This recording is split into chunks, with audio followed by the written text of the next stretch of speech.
It's your boy, Cthulhu. And when I first jumped into Monster Hunter Wilds, I was skeptical. I played a little bit of Freedom Unite and I played World. But it just never really clicked with the series. So I sat down, unmedicated, unregulated, and played just shy of 60 hours. And I gotta say, yo! I see why they call it frenzy. Yo! Not yet. Dude, that's sick. Oh boy, this game is wild.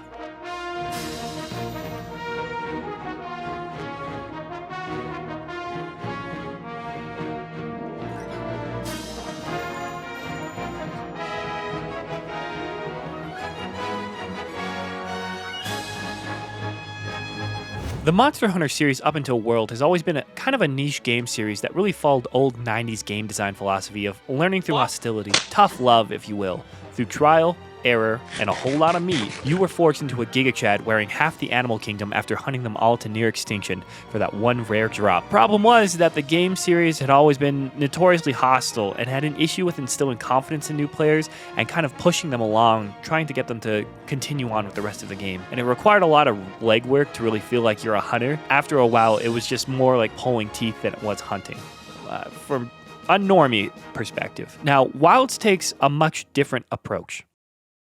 What makes this game click for me is that Wilds is two different games. Weenie Hut Jr. and the Salty Spittoon. You'll see what I mean in a second. The story can be either a bit over 2 hours or 20 hours of content, depending on what type of player you are. Getting through the story for the layman can leave you feeling complete without having to touch the high-rank endgame stuff, while the I just want to make a code out of that Rathalos people that have been in the Monster Hunter trenches can just breeze through in an afternoon to get to the high rank. The game does a great job of ramping you up to high rank, which really shows Wild's strongest concepts, and it really shines once you get to the open world, but shows some of its pain points and the jank in switching to an open world. The game early on holds your hand and guides you through the world and gives you a tour of everything before throwing you to the wolves. And if you saw a piece of gear you really liked, it took minimal grinding just to build it, which was nice. I really appreciated that. Only in the high rank does it get a little bit grindy, but they do fix that with some of the kind of the bounties that the monsters that spawn randomly on the map. It kind of remedies that. The story, now it's there. The story feels like one of those non-canon Pokemon movies, like straight to DVD or Cartoon Network or like Dragon Ball Z Broly, where it kind of yada yadas in the background just to use it for like set pieces. I feel like Capcom, like the higher ups, said we aren't releasing a game without a story, so they're like, shit, what do I do? And they scribbled it on a napkin, had some glup shitto, yada yada, and an intern took notes on SparkNote, and Capcom was like, it's perfect. It was fun enough, but it had me skipping around at times, and it's fun, and I'm sure that most people will probably enjoy it. But the most important part about it, it's killing monsters. It does a great job of introducing people to the world, though. I think it was a great addition. It's fine. Now, the gameplay is great.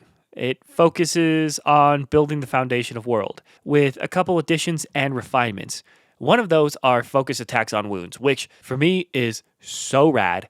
Being able to do absolute crazy moves and do big damage, it's great. And some of the weapons have kind of been retooled to kind of focus on that. Charge Blade, Longsword, those ones.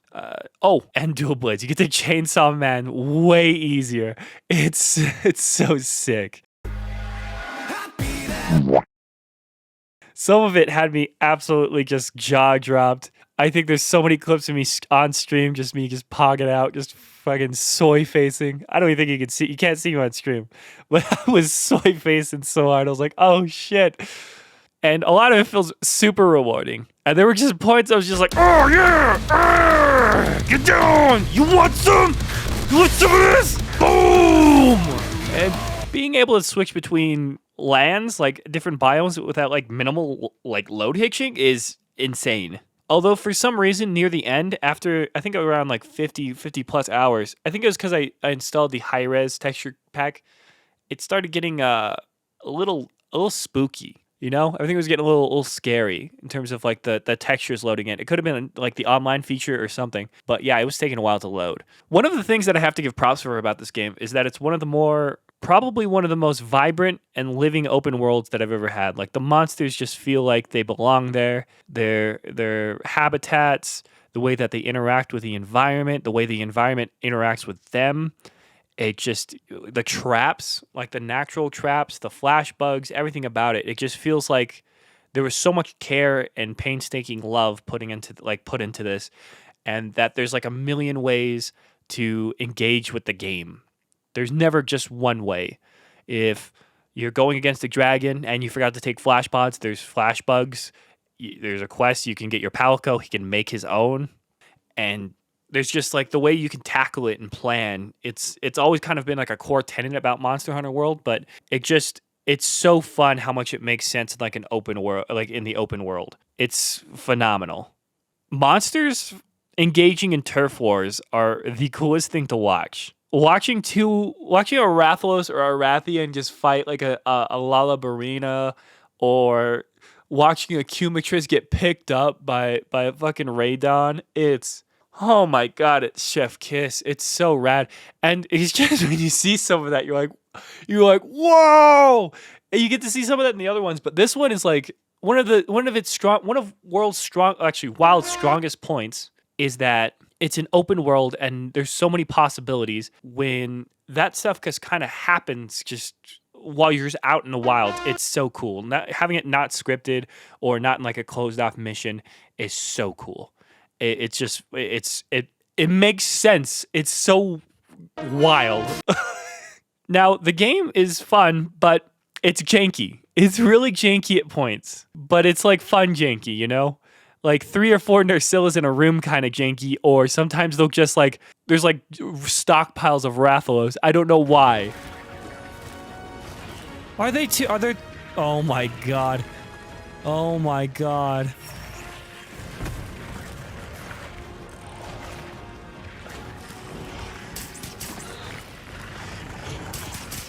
Which one is which, bro? Okay, that's the tempered one.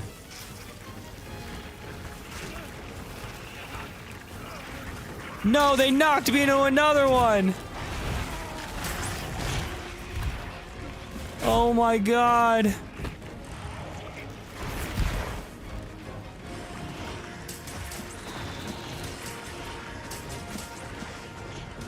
This is so cooked.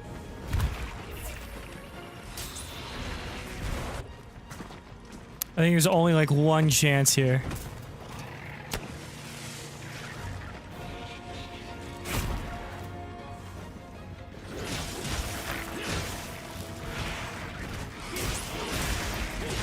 Okay.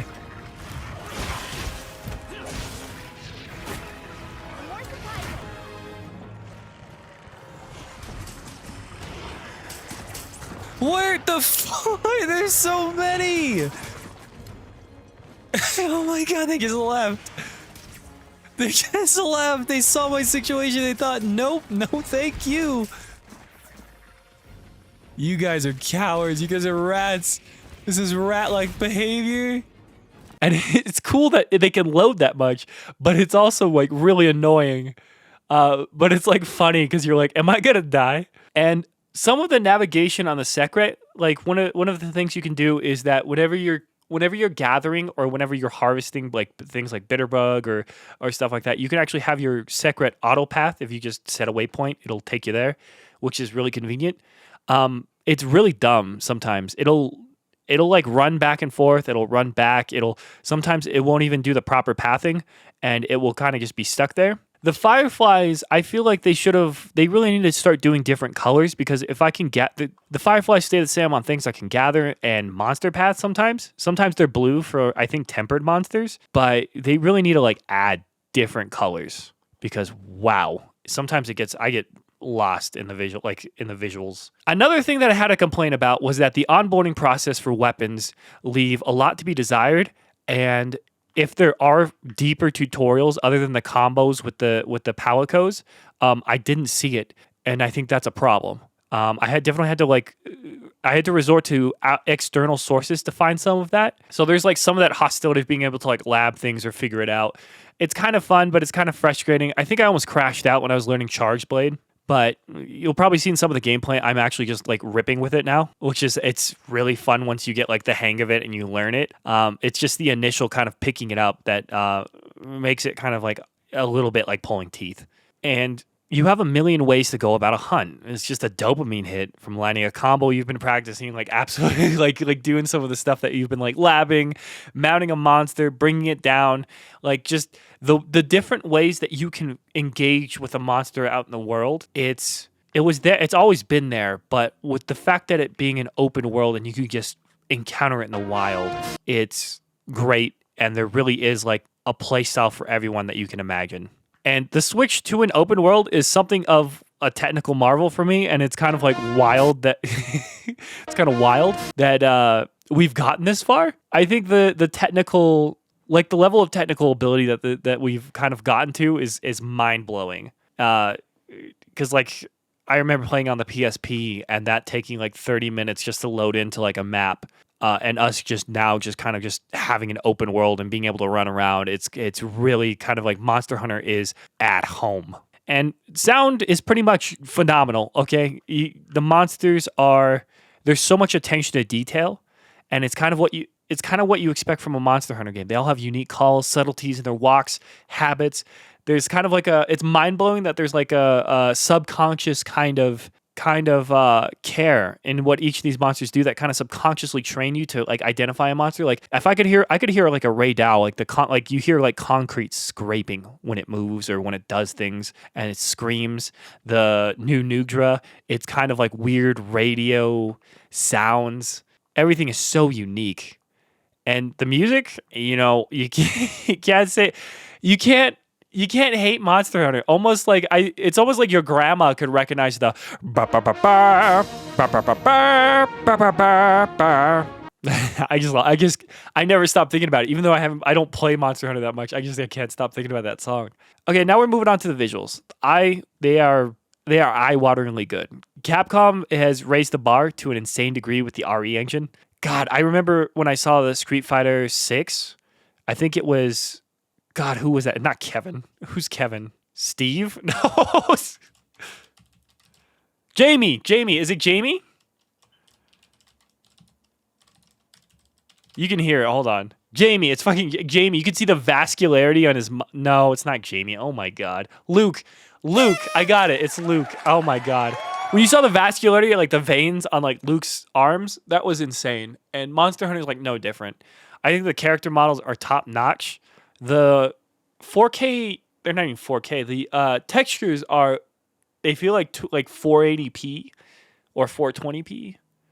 Something, one of those definitions, a really low definition. It looks like a JPEG, like a really poor JPEG kind of pasted onto a object, which you don't notice.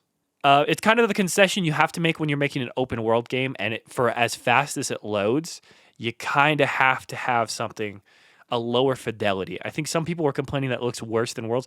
That's like, you have a choice of either having missions that are high resolution but very closed off and with like more limited options, or you have an open world with like a near limitless amount of options and a ton of ways you can tackle things, but the resolutions are going to look a little bit worse for load times. There's concessions that the developers had to make, and they made them. And quite frankly, I think they did a great job. You can't have it all, and I barely noticed like 40 hours in. 60 hours in now. So, in conclusion, it was a great game. I had an amazing time. I genuinely did not think that I was going to enjoy this Monster Hunter. I think I'm like Hunter rank 70, and my friends are like barely like 10 now. So it's kind of a testament to how much I enjoyed this game. I hope you like this. This is a little bit more off the cuff, a little bit less scripted. The beginning was a little bit more scripted, but I think as I went along, I just kind of wanted to have my hot takes, which are not the hottest, but they're they're good. I might do more general thoughts with like gameplay about stuff and more informal reviews. But in the meantime, I'm streaming on Twitch and YouTube. We're continuing my FF14 grind. For anybody who wants to watch it, but check it out. Anywho, I love you all. Bye-bye.